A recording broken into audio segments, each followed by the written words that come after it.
In today's video, let's talk about how the Windows dam continues to break. How's it going? As always, my name is Jimmy Champagne. This is Deck Ready, my channel all about Steam hardware. And as usual, I hope you're having a great week playing a ton of video games. It's definitely time for a new game roundup on Steam Machine. There's tons of new stuff to play between No More Room in Hell 2 and now Mortal Shell 2, which I have downloading right now. Let me know what you're playing down in the comments below. Also, just want to shout myself out really quick. I have been cooking on my horror channel. My video all about Halloween the game and why no one trusts it is seeming to really resonate with the community, which I really appreciate. I also just posted a video where I went through all 13 Halloween movies and picked out costumes, executions, and levels I'd like to see make their way into the game. And the next video is trying to figure out where the hell Jason Voorhees is, because everyone's coming back except him. The channel's just my name, Jimmy Champagne. If you want to check it out, it's linked down in the description, but it should be easy to find. But with the intro out of the way, let's talk about how the Windows walls are starting to fall. Well, they've already been falling, I would say, because a lot of companies are hiring Linux people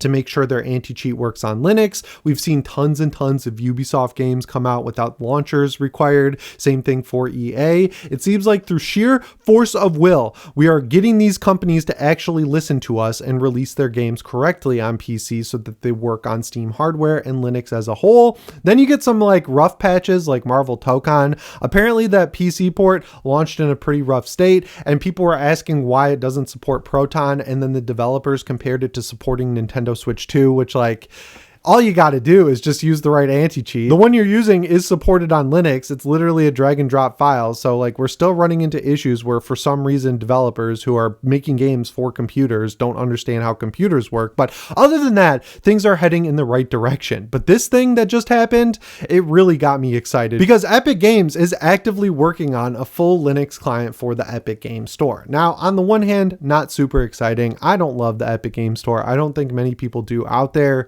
If I was in college or high school, I would be using the shit out of it because of all the free games that are on it. And even when I had jobs in high school, I didn't have enough money to buy multiple games every single week, right? So getting games for free and a lot of good games for sure is really cool. But the downsides to using the Epic Games Store are immense. Of course, the app doesn't run very well. It's missing a ton of basic features of Steam, and just the idea of splitting your PC library up doesn't make a lot of sense because Steam is that good. But it's good to see them working on a Linux version, even if the store itself isn't exciting, because this could be the path to getting Fortnite on Linux, the Steam Machine, and the Steam Deck. And I think the reason Tim Sweeney is kind of changing his tune a little bit, even if he's not saying it, is because he's seeing how competitive the gaming industry is getting, not necessarily in terms of dollars, because it always has been competitive in terms of dollars. It's getting competitive in terms of fighting for people's attention. Fortnite is a great tool for the Epic Games Store because it's literally the only reason anyone would ever think to download it. They're doing some interesting stuff like working in different types of games into the actual platform of Fortnite.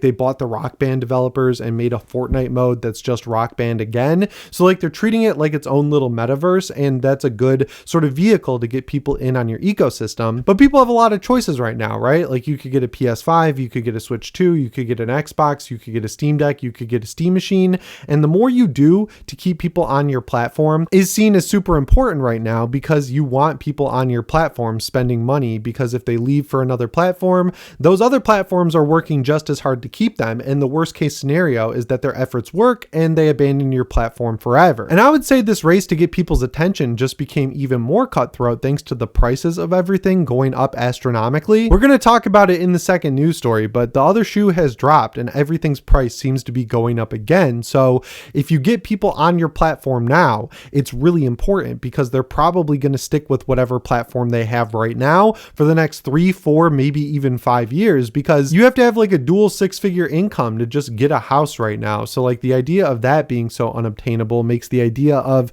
video games really not make a lot of sense for the average person out there. And while hardcore fans used to be enough, you got to have the line go up over time. So you need to get more new people in. And yeah, basically what you have right now is going to stick with you for the next few years, and you're going to have to rely on them. So it makes sense that with Tim Sweeney Sweeney absolutely hating Steam, instead of just releasing Epic games on the Steam store, they're doing the next best thing and getting their store up and running on Linux, which, why would you go through that effort if you don't want to get the only game people want to play on it running on Linux, right? Like he had that whole lawsuit war with Google and Apple, and now that game is available again on Apple and Android. So overall, I think this is a good thing. I gotta be real, the main thing I care about from this news story is that Linux support for easy anti-cheat. I just talked about Marvel Tokon. I'm pretty sure that uses EAC, but there are plenty of games out there that use that version of anti-cheat and just choose specifically to not use the Linux version because it doesn't get updated as much as the Windows one. So hopefully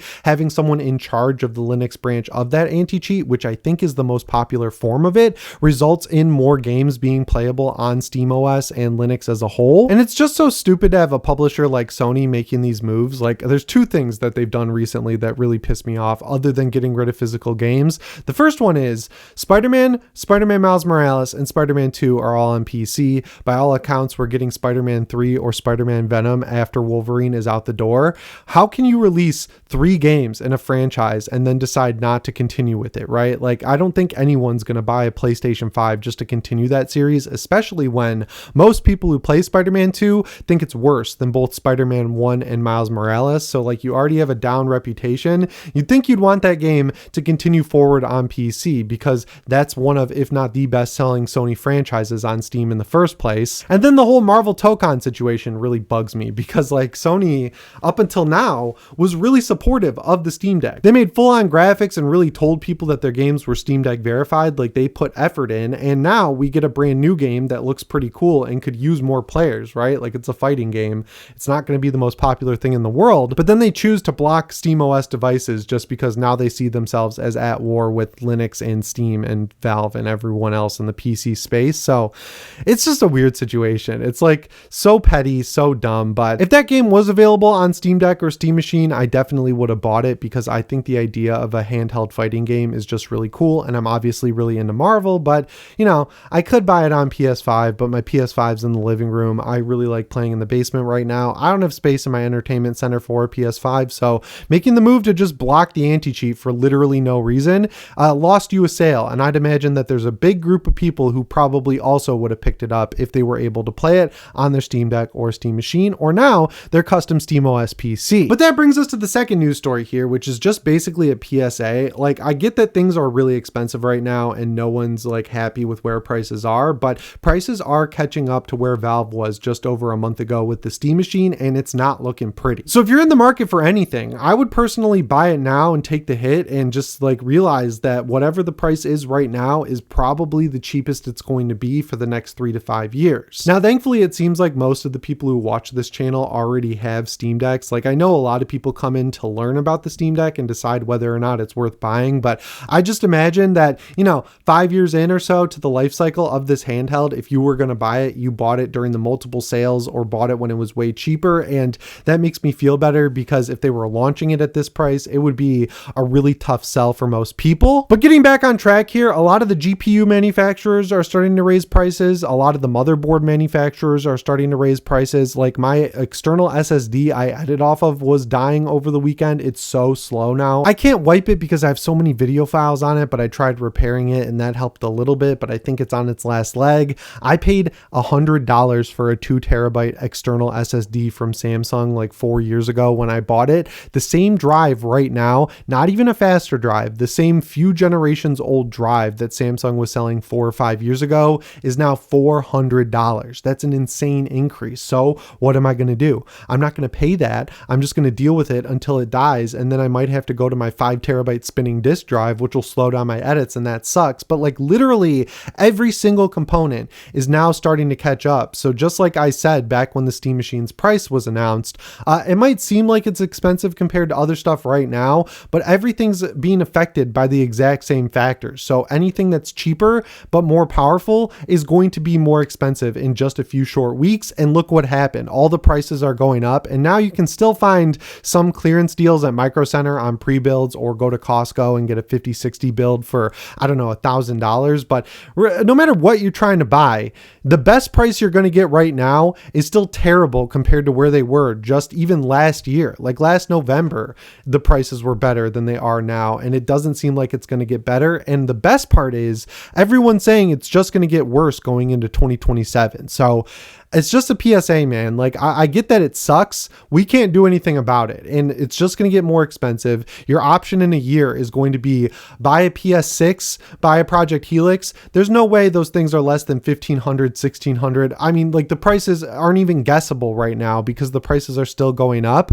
So if you've got your eye on something, get something that you think you're going to actually use. Get something that you think you're going to stick with, and make sure you actually use it if you do buy it, because as I keep saying, the prices are never going to be lower than they are right now for at least the next 3 to 4 years. And that just sucks. It just blows. There's no other way around it. But speaking of a lot of people who already have hardware to play on watching this channel, I just wanted to shout out a new game that I'm really excited for called Mortal Shell 2. Back before the Steam Machine came out, Steam did an X-Fest and I played the Mortal Shell 2 beta and I absolutely loved it. This is a Souls-like, and at first glance it looks like everything you've seen before, but it has an interesting mechanic where the only way to heal is to parry, which I think is awesome. And the way the game is built, you play as this like weird looking worm guy and you find dead knights or dead squires. Like, there's a bunch of different classes, and then you can inhabit their bodies, and those are called shells. So when you die, you get an extra life technically because you get knocked out of the shell, and it becomes much more difficult because you're the like soft worm guy.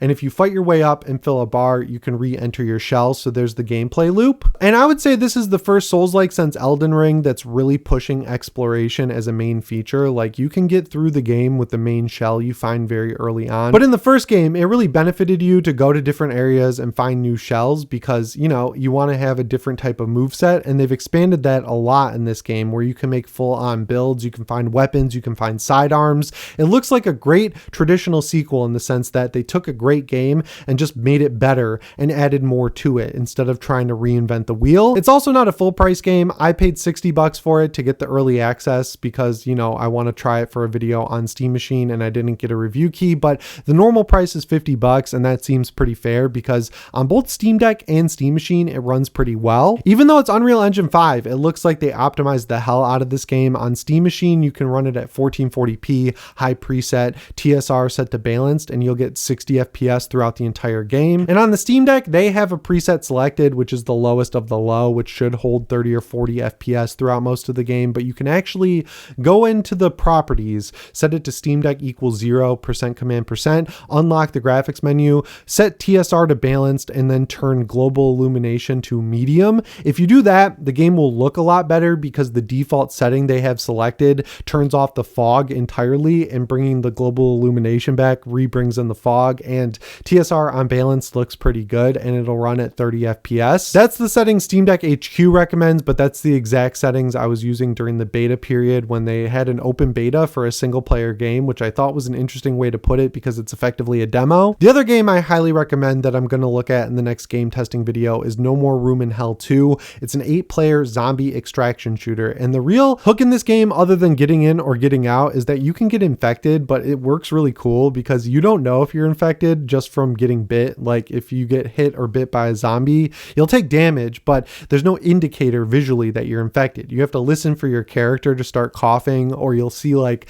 ghosts walk between doors, and then eventually you'll see veins kind of creep down into your eyes and your vision will go red. There are pills you can find which slow down the infection and kind of revert it, and then you got to play a risk reward game, right? Like, do you want to try and complete the match before you turn into a zombie, or do you just want to take the safe exit out and not get anything for the match you got infected in? And it's really fun when you find all 8 players on the map and you're all rolling as a crew, and one guy gets really quiet and then suddenly you turn around and he's a zombie and you have to kill him, and then all of his loot flies out all over the map.